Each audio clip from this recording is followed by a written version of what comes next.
Hello guys and welcome to the review. Manchester United have beaten Southampton 3-2 in a second half comeback. I am joined, Mr. Joe Smith and the infamous Cat. How are we doing, Joe? I'm good, how are you? I'm fantastic now. I was a bit nervy in that game, but unbelievable scenes. Brilliant. Unbelievable scenes. Especially after, that first half where we weren't even that bad. Let's be honest. First half, they didn't make loads and loads of chances, but it was almost worse because it wasn't like they outplayed us. It wasn't like we were terrible. We couldn't make a chance. It was we get some chances, we miss them. They get set pieces, they score them. The exact thing that we thought might happen, first half happened, and it felt like it was going to be another one of those Crystal Palace games or another one of those games where we just can't get the job done. Yeah, but it's one of those, like you mentioned there, United's thing at the minute, the thing that's going on is we make these individual errors, and from set piece and stuff we can see goals. So it doesn't really matter how well we play, there's always the chance something going on. That happened in the first half. We created the two clear chances, didn't take them. But the second half was a great turnaround from the lads. And for as much as I think everyone was kind of criticising why you're taking Mason Greenwood off for Edison Cavani. Everyone wanted Cavani on, but taking Mason off was the thing that everyone was a bit confused with. But unbelievable form from Edison Cavani. Fantastic. Comes on, an assist, 2 goals. The assist to get us back in the game. First of all, we were saying on the watch along, any goal before the 60th minute, and we've got a good chance of winning it. You know, you can get 2 goals in 10 minutes, 2-0 down, maybe we'll get a draw. But it's hard to get 3 goals in 10 minutes. So we thought, if you want a chance of winning, let's get a goal before the 60th minute. The 59th minute or the 58th minute, Cavani gets the ball, puts the ball into the box, and a lovely little passed finish into the corner from Bruno Fernandes. Brilliant. And then those final 2 goals to win it. A diving header for the first one. The ball comes over from the corner out to Bruno. Almost similar, really, to the chance that he scored against Istanbul, wasn't it? Edge of the box, roof of the net that time. Well, this time it was going slightly wide. But Cavani just in the right place at the right time, dives in, wins the ball, and then another diving header for the winner. 92nd minute, just fantastic. When I say proper striker's goal, I'm not saying that to try and look at Martial. It's not some political statement. That's what you buy or that's what you get top world class or strikers with world class pedigree for, because they can do that. That's what Van Persie did against the same team to win 3-2 a few years ago. That's what top strikers do. They get in the right position so that when the balls come in the box, they get on it and no one else does. And 2 of them today, he's won us the game. Exactly. That's what everyone's crying out for at United, especially all the last season, even with Martial. Even when Martial and Rashford were scoring goals, we're like, we need a different option. That's why Ighalo got brought in. That's why he kind of stood out. But Cavani today, like you said, those 2 goals are goals that we don't have anyone else in the squad could do. It's what we've needed. It's where you've got that quality of Bruno, and also I think people are underrating the cross from Rashford there, 90th minute of the game. Yeah. The way they worked that free kick, where you said United aren't going to score from 40 yards out. Of course we're not, because we can't just dink a ball in and that's going to happen. You know, the cross out to Rashford putting a quality cross in, and Cavani doing what we've been crying out for a striker at Manchester United to do. Get his head in it, dive, go to a near post run, bit of quality with a header. Unbelievable. It's mad, isn't it? That you sort of have to go, over the last few years, we have the amount of times we said, why isn't someone at the near post? Why isn't someone getting on that? Why isn't someone tapping that in? Well, you see it there. And again, it's not some dig at Martial or some dig at Rashford or even Lukaku, who, on his day or on a bad day wasn't really doing that sort of stuff. It's what it actually is it's praise for Ole or praise for Cavani or whoever you want to give it to, because you're meant to have players with different attributes in the squad. Yep. You're meant to have a striker that's good at holding the ball up, that's good at dribbling, that's good at getting past a man and sticking it in. That's what Martial's good at. Yep. You're meant to have a striker that is always in the right position all the time. He's not going to skin 3 men and stick it in the top corner, but when the ball's put in the box, he will be on the 6-yard line. He will be sprinting to the near post. Yeah. He will be the one looking up, finding people in the box. It's great to have variety. It's not about one size fits all. This guy always plays, that guy always plays. Different teams and different games that you're playing against, you need different options. And it's proven there. And it's proven so far this season in different competitions. We've tried different midfields. We've tried different fullbacks. We've tried different attackers. We've tried different formations. And having multiple different things that work isn't some weakness, isn't some, you don't know your best 11. As we've seen today, being able to change it and win games from behind, that's a sign of quality, and having players out on the bench is fantastic. Cam, can you just go back to those super chats you can't. You can at the top. Can you just go back to those super chats very quickly for us? We'll have a quick look through them. But yeah. Cavani, I mean, going back to Cavani there, United have always had options as a striker. You look at in '99, you had Teddy Sheringham. He was a very different striker to Cole and York. He wasn't as dynamic, but he was that other option where he could get ahead on the ball and things like that. You had Solskjaer, that was a different option as well. And then even in 2008, United had Saha still in the squad, and he got kind of replaced by Berbatov. But then you had Ronaldo, who was the physical player. Then you had Tevez, Rooney. You had many different options for Manchester United. It wasn't just that one player. It wasn't just that one option for United. There was many different options. And United now today, you took off Mason Greenwood, who created some chances in the first half, but it wasn't his game today. It didn't look like that. And when Southampton sat deeper and deeper, it wasn't going to be his game. Whereas a player like Cavani, the perfect person to get on the end of those Bruno crosses and the Rashford one towards the end. And people saying Rashford didn't have a good game. He didn't. But this is the whole thing about the good players in this squad. He has got quality, and that little bit of quality towards the end of the game. Yes, he had a poor game, gave the ball away a few times, didn't create much himself. But that one bit of quality that we needed at the end of that game, we got it. We scored the goal. But also, I think people seem to. I think it's when you focus so deeply on one team, it's easy to look at, did this player have a good game? Yes, no, every single game forever. We got the stats for every player for every game. We've got the expected goals. We've got this, highlights on Twitter, all this. And yet, when someone else, when Raheem Sterling scores for City, or when whoever it is, Bruno, what's his name? Bruno, what's he called for City? Bernardo Silva. When he scores, Bruno Silva, when Bernardo Silva scores for City, or when Sterling scores for City, you go, oh, they had a great game. Because you don't really watch it, you don't really know, but we have a problem, I think, every team does it, but United fans especially. If a player didn't score 2 goals and get an assist, they were shit. Yep. And especially when there's this negativity around the club at all times anyway. Like, I don't think Rashford had his best game, but I thought he had a good game. Yeah. He wasn't terrible. And people think that a good player has to be brilliant every single game. Yep. And I just don't think that's a fair expectation. And obviously the more players that are good more often, the better they are. But I just think that, we expect every single player to do fantastic things every game, otherwise they're shit. Yep. And that's just not how football works. That's not how anything works. It's not. Let's go through a couple of you guys put some super chats in. Thank you very much. Ivan, Chung, great job, boys. A test to true Man United fans. All I got to say, Cavani, that's what a real striker do. Hope the young players will learn from him. Yeah. Ross Murphy also, Cavani scoring 2 goals. Former Napoli player Diego would be proud. Also, Henderson, second half clean sheet. Ollie's second half masterclass. Final one from Amam. 7 years ago, Van Persie came off the bench against Saints to win 3-2 against Saints. Now Cavani. Coincidence? Yes, but what a lovely coincidence. Oh, it's certainly a coincidence. There's no storyline or writing or, ethereal influence on that one, but what a coincidence. We'll take it. Let's have a little look back at some of the goals then. The first goal, Cavani wins the ball on the right-hand side. Yeah. And the key difference to me isn't that, one thing, it was nice just to have a player on the right-hand side, even though Wan-Bissaka came into the game more as it went on. He didn't just put his head down, smack the ball across the box, or just chip the ball in the box. He looked up, saw that Bruno was there, I'll just pass that to him. I'll put a bit of whip on it, pass that to him, the ball goes straight to him. It seems too often that United players have the ball and we just put our head down, swing a leg through it, hope that Martial heads it in, hope that Rashford heads it in. It was nice having someone with a bit of composure who looks up and says, oh, Bruno's there, look, I'll just give him the ball. And then, of course, Bruno does what Bruno does and he sticks the ball in the back of the net. But it's nice him winning the ball back. It's nice that he's willing to play out wide. But just the composure to go, I'm going to pass to him, and he does. It's so good to see because I think we lack a bit of that.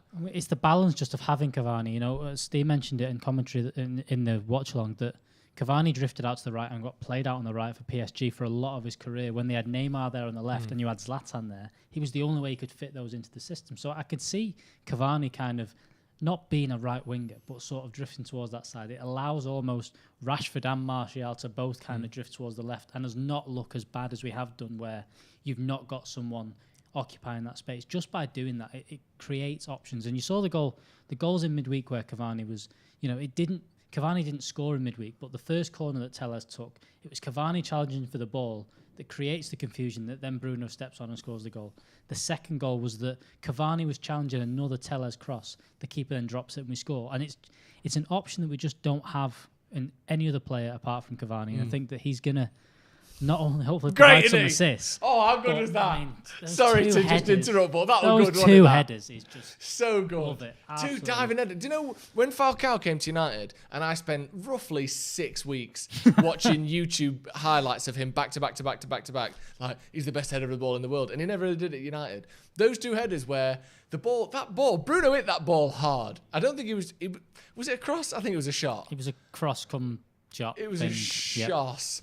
Shots. And he hit it hard, and he's just there, just diving, heading it in. He almost scored another one. Wan-Bissaka put the ball in, and it was just slightly too high for him. He could only glance it in. But having a number 9, a striker, just sat there going, go on, get it in, and they're just heading him in. Yeah. Come on. It makes us so much more dangerous. So excited. Again, because everyone's kind of, with Rashford there, with that last one, is people expect him to try and beat a man because that's all he's been able to do because there's no point in crossing it. We've not got anyone there, but kind of stands off him, he puts the cross in, and it adds an extra dimension. And if Cavani can stay fit, if he can look as good as he has done in the games he's played, he's going to be a massive option for Manchester United this season. Some more of them dimensions. I'll take as many dimensions as many he got. dimensions 2D, 3D, 4D chess, whatever it was that Solskjaer was playing. Chess. He has to get a little bit of credit, I think.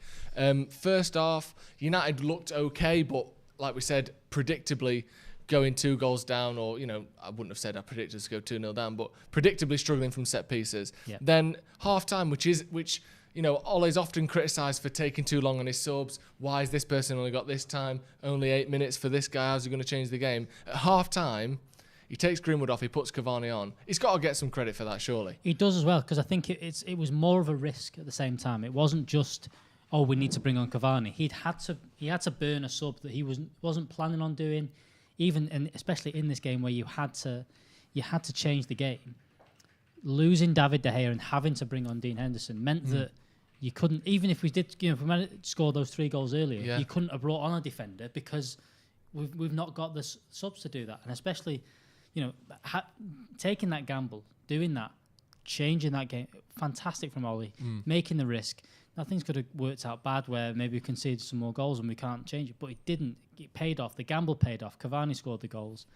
The only worry out of this game, obviously, were the 2 substitutions that he had to make. He had to bring off David De Gea for injury, which means that Dean Henderson comes in, and obviously there's a little worry there about David De Gea's top goalkeeper. And then, like you said, Alex Tellez coming off, who groin injury, if you forgive me or not. Yeah, he sort of looked like he was holding his groin. It wasn't... You don't know. I think he was. I mean, it was either a little bit of self-pleasure on the way off, or he's got a groin injury. I think the latter is probably more likely. Yeah. United are now 5 points from the top of the table with a game in hand. Yeah, we're 2 points behind Chelsea, same games. I think we're 2 points behind Leicester on the same games as well. So, and we're also, I think it's 4 points behind Liverpool and 3 points behind Tottenham. Tottenham and Chelsea play each other this afternoon, which means they're going to drop points, which means if we win our game in hand, we're either going to be a point behind one of them or level on points with them. So all of a sudden, a couple of games, and me and Steve mentioned this before kickoff, you only need in this league at this moment in time, with the fact that everyone's dropping points all over the place, you only need a little bit of a run. You don't need like you did last year. United went on that long run and didn't seem to move. If you win 3 or 4 games in a row now, United are getting close to the top of the table. That's going to be a big thing this season. Cam just put on the screen. We've got a 0 goal difference. Now we need to correct that because, if this is getting to the case where there's so many people dropping points, it's so condensed. I mean, you look at it there. There's 6 points separating the top 9 teams in the Premier League currently. At most, at the end of this weekend, it's going to be 23. So that'll be 8 points separating the top 9 teams in the Premier League.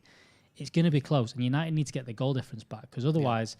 You can see very quickly how United can be bottom of a pile when we could be second or third. Like we saw last season, as you said, we were consistently bottom of that tight group until like the last 2 weekends when we snuck into third. Yeah. Another interesting stat that came out after the game, this is the first time in Premier League history that a team has won 4 games away from home in a row whilst losing at some point in all 4 games. So that whilst it shows, yes, we're conceding too many goals, we're not starting games well enough, obviously, because if you're losing them, then there's a problem there. But it shows a little bit of resilience, doesn't it? And something that let's think back 18 months ago when Ole first came in. or after that great run that we started on, the Everton match. Yeah. We lost. Was it 4-0 away And to we just Everton? crumbled. We Completely crumbled. There was no fight. They looked like there were players walking around. It looked like there was players where, they don't want to be here. Contrast that to today. 2 goals down. It never felt like we were out of that. No. And we even said it at half time. Are we out of this game? No, because they haven't been that good. We haven't been that bad. And if we keep making chances and we stick one away, we're right back in it. But to come back from behind 4 away games in a row and to win those games, that's got to show some sort of resilience, hasn't it? It definitely does. And Fergie's last season, I think everyone always looks back on that and say that United either won games 1-0 or came back from 1-0 down. I think it was something like 15 times during that season. And there's people say that was mentality, yet when Solskjaer's doing it, it's we're conceding goals early and we're going behind. You've got to look at the mentality of these players to keep coming back. And that's something that I think Ole is not getting any credit for, that these players aren't giving up, whether it be pressure on the manager, whether it is be conceding in away games, to be able to come back, be able to be resilient, to be able to go through, you think about the performance against West Brom last week that wasn't great, United got slated for, to then come back after being 2-0 down is huge from them players. And Ollie won't get the credit for that. Most people will say that, it's his players, Bruno's dug him out again, Cavani's dug him out again. But you've got to take that. These lads are playing for that manager. They are dragging him out of situations. And it is really, really good to see for Manchester United. And also, to come from the international break, we're hanging out the back of the international break with 3 wins in a row, if you'll pardon the expression. And 3 wins in the Prem, 4 wins in all competitions in a row. Very nice. Very nice. Very good to see. Yeah, we definitely needed that. We've had a bit. Yeah, we've had some new members. We've got Josh Lally, and we've got Stu Whitaker as well. We're going to go through all these because we've got quite a few new members. We are giving away. It's called the 12 Days of Christmas essentially, and we are going to be giving away different gifts every single day for the 12 Days of Christmas. And all you have to do to be in with a chance of winning is be a member.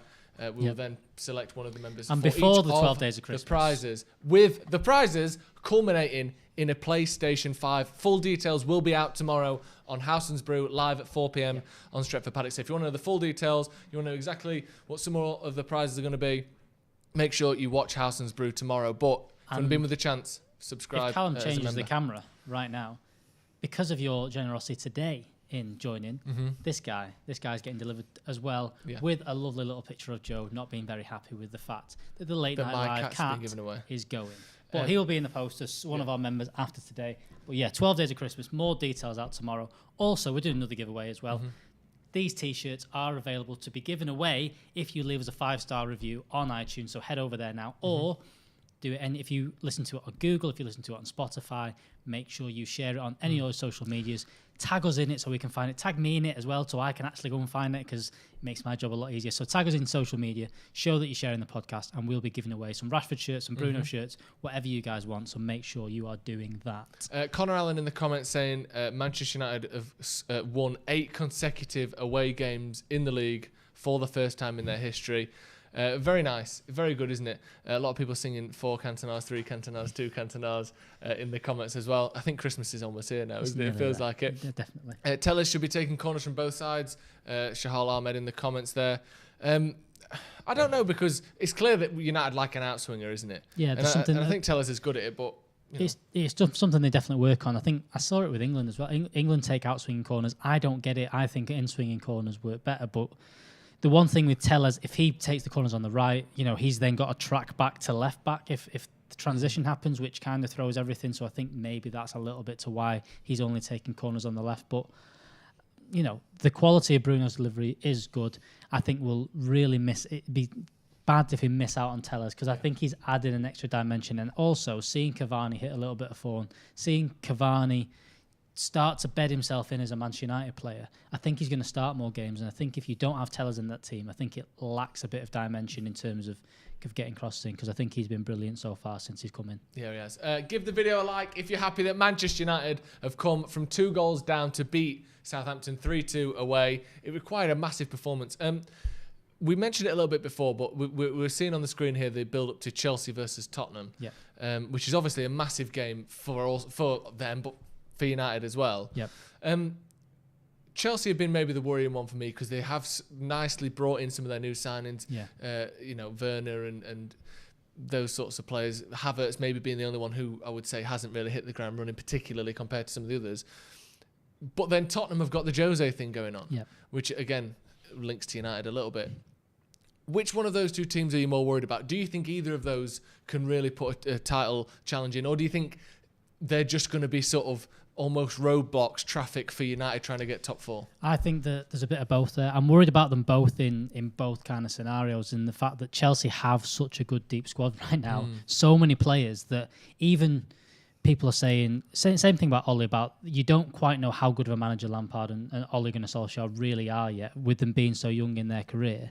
Is that he's just got the players, so those players will bail him out with pure quality at Chelsea right now. They've got players like Timo Werner, who's going to score goals. They've got Ziyech, who has got a bit of quality, and they've got a lot of strength in depth in midfield that we don't really have as much. And I think that I think will keep Chelsea going towards the end of the season.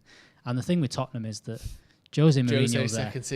Jose's second season, he loves it there. I think he's got a team that he would have dreamed for at Manchester United. He's got the defensive unit that he wants. He's turned Ndombele into a number 10 that no one else saw, and that's the kind of number 10 he always has. He likes having players like Herrera in there. He liked having who else was it for Chelsea? He always liked having Matic. He had someone hard working in the number 10 position. I think he loves Ndombele in there, and I think that if he can keep Kane and Son fit, they're going to be up there towards the end of the season. But Liverpool are still going to be up there depending on how their injuries go. But it's one of them with Chelsea right now. If they drop points today, which there's a very good chance that they do, and United are within touching distance of them, and Chelsea last week were claimed as, oh my God, they're title contenders. I'm not saying that United are, because I don't think we are just yet. We are. But United are title contenders. Might as well say it. Here's the thing, Alex. What harm does it do in saying it? Allow yourself to dream. Allow yourself to be excited and be irrational, because by the time that May rolls around and we haven't won it, we can all go, yeah, we didn't win it. But for now, we're within 4 points of teams, or 2 points in the case of these two. Both teams where people are going, well, I reckon Chelsea could do it. I reckon Tottenham could do it. We're not far off them. So let's just go. Let's be silly. Okay, we'll win the league. We're going to win the league and the Champions League. We've got a new member, Edson Cavani, most handsome man in Manchester. Welcome to the first team. Yeah, he is. Great name as well. He is as well. Brilliant performance today from Manchester United. That second half, it was almost the inverse of the Istanbul game, wasn't it? Where we came out well in that game and ended up slowing down and looking conceding the goals in the second half, or the goal. Whereas today, I thought, first 20 minutes we weren't bad, and then we just let them dominate the rest of that first half. But second half, great change from Ole, fantastic. And Cavani as well. I was going to say fantastic goals for him, but that was obvious. For him, at his age, he's coming from a league like France where no matter how well you do at PSG, you're going to be told it's a farmers' league. I could have won that league. Any manager can win that. Any striker can score goals for that team. I bet for him, these goals and games like that are absolutely huge for his confidence and for how he's going to be going forward. And just that little thing of, I can still do that. I'm 33 years old and I can still do that. Absolutely. And you've seen players come in towards the end of the career into the Premier League, and they may have had glimpses of quality, but they sometimes maybe look a little bit off the pace. They don't look like they're going to do it. Zlatan didn't look off the pace, but you knew he only had really a season in him. Well, he's 36, wasn't he? 35? Cavani's come in, and not only is he doing what he did in Paris, which is scoring goals, but he's doing the tracking back. He's looking like he's up to the physical standards of the Premier League. And that was everyone's doubt, is that Cavani at 33, is he going to come in, and is he just going to be able to come in and do 10 minutes now and again? Yeah. But he's shown in the last week, he did he did 90 minutes in the Champions League, came on, did a full half there in a physical game, didn't look out of place, and looked, the goals, absolute quality. Yeah. Ben West saying Cavani is no farmer. Who's got nicer hair, Joe or Cavani? On this day, I think we can say Cavani's got the nicer hair, but I'm taking that back from him next time he doesn't score. Someone said you don't score 300 plus goals being a shit player. And no suggestion is a shit player, but I think all players, especially goal scorers and strikers, get to an age where they go, can I still do what I used to do? Can I still win tough games for big teams? Yeah. And the fact that he's proven that tonight, and maybe it's just him convincing me rather than having to convince himself. And then I thought it would be a good signing for United, but games like that where you go, you know what, that's what we needed. Not just, oh yeah, come to us for a bit because you were free. That's the sort of thing that we need from our strikers, no matter how much they cost. What you That's reading very there? true. What you I've reading got a there? fantastic suggestion from Blaine there. Can we get a late night live on Christmas Day? It's a Friday. Drunk Joe at his mum's house, just saying, not expecting production Christmas value. Day. Well, if there is a late night live on Christmas Day, it might not be on Stretford Paddock's channel, but I'll video it and I'll send it out to all It'll the members. be a members on tape. video. Maybe a members video, members perhaps. video. Yeah, brilliant from Manchester United. Someone else who I thought was good today, and I was mentioning it throughout the game a little bit, and I've got a sneaking suspicion that Harry Maguire and Victor Lindelof are playing very well at the moment. It seems like you're not allowed to say that. It seems like we decided last season Lindelof was shit, and there's no way he can come back from that. We decided at the start of this season, also Harry Maguire is shit. But let's be honest about what we're seeing here. Since the Tottenham game, they've been good, haven't they? They've been very good, and I think that the one thing that people keep doing is, he's no good at this. No. We all know that Harry Maguire has limitations in terms of pace. We know that. We know that Victor Lindelof isn't the best in the air. We know those two things. But to doubt them as centre-halves, as a pairing, I think they worked very well together last year. They're working well now. I think that the whole point was that the whole team wasn't playing well. Everyone looked a bit off the pace, and it was just highlighting the problems. I think that they've looked very good since that Tottenham game last you mentioned. I think Harry Maguire deserves a lot of credit because going into that Newcastle game, everyone was saying, drop him, don't play him, don't play him, don't play him. And some of that wasn't even malicious. Some of it was just, maybe the guy needs a break. Yeah.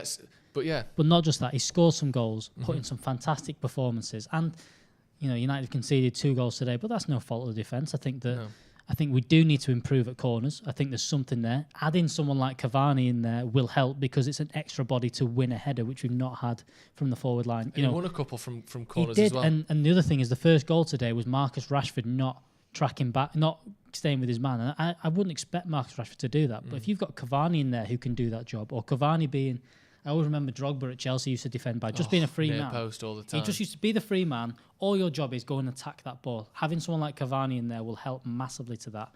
And I think that Harry Maguire and Victor Lindelof have looked very good. I think there will be rumours about new players coming in and all that. But I think for now, they've been very, very good. And I don't think we should be panicking that much about our centre-halves. A few of the comments also saying that since the Tottenham game, United have won 7, drawn 1, lost 2. Still, you don't want to be losing 2 games every whatever, but that's a 70% win ratio in that time, which is more like what you want to see from United. Aditya with the super chat saying 9 games, 10 goals last season, 9 games, 10 points last season, 9 games, 16 points this season. We were crap in the first 4 games because we weren't prepared, but then look at the great Pep and City. Yeah, it's an improvement on last season, which admittedly was a horrific start to the season. A start to the season that was only fully recovered from about 2 games before the end of the season. Yeah. Like we weren't in the top 4 all year because of that start to the season. So yes, it's 6 more points in the same time frame, but we weren't exactly improving on perfection there, but it's good to have that improvement. It is, and that's the whole thing, is comparing season on season. People have said that we've not really improved, but you can see there,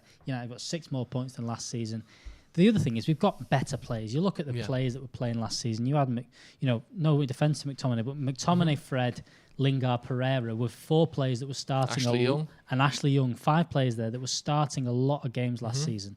Then they're either gone or not even getting a sniff now. And if they are, they're doing the defensive work right. And you look at Bruno in there, you look at the quality of added. Bruno, Tellers, Cavani, the players that Ollie's brought in that have instantly improved this squad. And compared to last season, Manchester United look a lot better. Now, if we hadn't scored that last minute goal, would we be saying that? People would have not. We wouldn't have had that kind of conversation. That's always the case, though, isn't it? But at the same time, I do think that United are looking a lot better. We need to get a bit more consistent. We need to get better at defending set pieces. But United are scoring goals, which is fantastic to see. Yeah, and you look as well back at that time when obviously Aditya there making the comparison to the start we had last season, and Ole was saying, I'm happy with my squad. People were asking questions, who are you going to bring in January? What's going on? The support. I'm happy with the squad. I'm happy with this. I'm happy with that. People at the time said, how can you be happy with Pereira playing? How can you be happy with Ashley Young playing? How can you be happy with Lingard and Dan James starting every game? Ollie's clueless. Ollie doesn't know what he's talking about. Well, he said that publicly, and as you mentioned, look at the team now. Yep. Not one of those players starts for us anymore. No. And Ashley Young isn't even at the club anymore. So when hopefully we can use what's happened in the last 12 months. When in January he inevitably gets questioned about, United have had a bit of upturn in form recently, but you're still only 9th in the table. He can say, yeah, I'm happy with my squad, and we all don't go, Ollie's clueless, he hasn't got any motivation, he doesn't want to win the league with this team, how can he be happy with this? Can we agree now that sometimes he says things for the sake of the squad, for the sake of the media, when actually, who even thought we'd get Cavani? Bruno was a brilliant addition.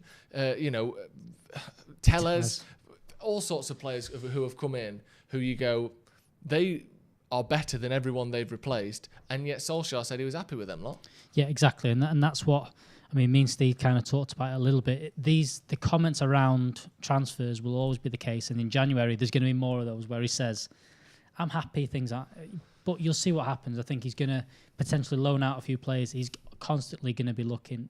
He's going to say the comments like it's going to be difficult to buy players in January, and that is. But they will still be looking. They want to strengthen. He's already strengthened, and I think that.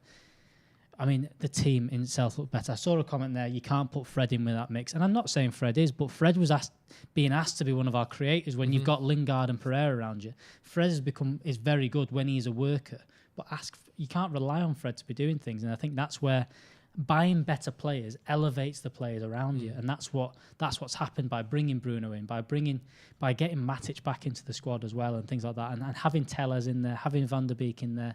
It takes the pressure off players that aren't maybe the most creative and allows them to do the jobs that they're brought into the team to do. Yeah, and you mentioned him there. I want to talk about him a little bit before we go. Donny van der Beek today, I thought first half wasn't necessarily his best game, but second half, some of those balls, especially when we're trying to save a bit of time, we're trying to bring the ball out, it was a little bit frustrating because, well, those balls were brilliant is what I was going to say there, but sometimes you're a little bit frustrating because you get into good positions and you go, shoot! Or, there was one especially where he played the ball back to Bruno who ended up, the ball went over, and then there was another time when it was Cavani's turn and finish. Oh, Cavani, sorry. Yeah. And there's another time when he did the same thing and played the ball out to the edge of the box, and you just think, just shoot, and no one ended up getting on the edge of it. But I think overall, his composure on the ball, his passing ability, his movement, his not just passing ability and movement, but his positioning is something that I think was really key today, especially when we go from defending to attacking. I think when we're defending, he's okay. Not his best role, but the transition is what he's so good at, because he draws out, he creates a lot of space for himself, and he's a very good passer of the ball. And again, I'm not trying to use this to slag off players who play for Manchester United. I love Jesse Lingard. I've loved so many games he's played for United. I'm nothing but praise for Jesse Lingard, to be honest. But when you compare Jesse Lingard to Bruno, to Donny or Pereira, or the sorts of players we've had to play in that position, the ability on the ball, the positioning, the passing quality, the ability to arrive in the box to either create chances or create shots for himself is a huge improvement on what we've had. And in games like that, where especially second half, because we had more of the ball, they sat back, he can be the difference. And I know he didn't have an assist today, but those sorts of movements, those sorts of passing, and there was a time when him and Matic brought the ball out from the back on the left-hand side. Little pass here, 1-2, turns around, half a dummy, pass it back to him, 1-2, 1-2, all the way up the wing, and they played it up to Rashford. And I just couldn't see that happening before. No. And in games like that, certainly the second half, I thought he was really excellent today. Yeah, Donny van der Beek looked very good today. I still think there's an issue in trying to fit him into this system a little bit. I think today, kind of in the first half, we were crying out for width and things like that. And I think that when you have Donny and Bruno in there, I think you have to sacrifice a little bit, or you lose maybe something. I'm not sure that. I still don't think Fred can do that job on his own as the only defensive player in there. And whilst Donny picks the ball up from those positions, that's not what he's in the team to do. It's trying to find that balance. But again, today, having those in there, I think in the second half, like you said, especially the little bit of quality that Van der Beek had, those passes look very good. Maybe he just needs that little bit more confidence just to finish it off. And once he's got a few goals, once he's got that, I think he'll be doing that. And Chelsea have just gone 1-0 Chelsea have scored against Tottenham. Before we go then, let's read out all of the new members who have joined today, if we can get those up on the screen. Plenty of you joining. We've got Rahul, we've got Wasim, we've got Vishant, we've got Adrian, Darren, Ryan, Keegan, Matt, Asfinity. Some of these were from before, weren't they? Jonas Guzman, O-Town as well. Yeah, we'll go through Francie Brady, a few of you from the watch along. Sefi the Clone. Sefi the Clone, Quays Pathan, Mr. Pukas Lucas, RW892, Paul, Arvid, Sam, keep them coming. Andrew, Josh, Stu, Edison Cavani, most handsome man in Manchester. Edison Cavani, most handsome man in Manchester. The unknown one, Rajat Chandran, D-Miz Mob, That Man Dan, Andrew Schreffer. Thank you all for becoming members. You're all in with a chance of winning the 12 giveaways of Christmas here at Stretford Paddock. Thank you all for joining us here for the review. Thanks for joining us on the watch along. Manchester United have beaten Southampton 3-2.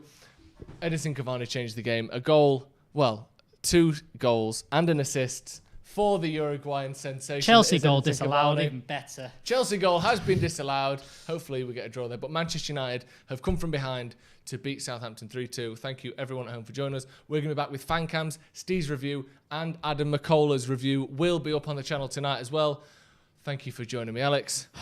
We'll see you in a bit. Head over to stretfordpaddock.bigcartel.com and check out the Paddock merch. And for a short time, you can get 20% off orders with 2 items or more using the code Paddock20.